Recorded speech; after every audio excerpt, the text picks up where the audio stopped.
আজকে আমরা আন্দোলন করেছি কেন?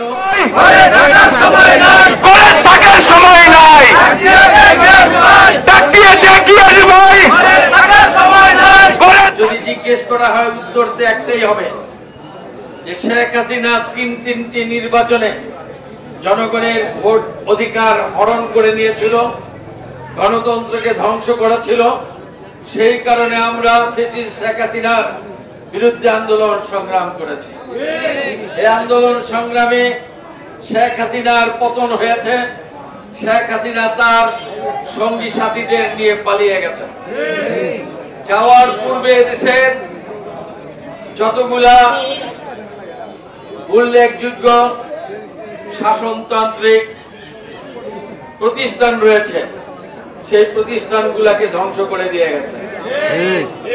এদেশের অর্থ সম্পদ লুট করে হাজার হাজার কোটি টাকা বিদেশে পাচার করে দিয়েছে। এদেশের তার দোসররা কোটি কোটি টাকার অবৈধ সম্পদ গড়ে তুলেছে। তারা আজকে ষড়যন্ত্র করছে। তারা যেহেতু গণতন্ত্রকে ধ্বংস করেছিল, এই দেশে যাতে গণতন্ত্র প্রতিষ্ঠিত না হতে পারে সেই জন্য তারা ষড়যন্ত্র করছে যাতে এদেশে নির্বাচন অনুষ্ঠিত না হয়।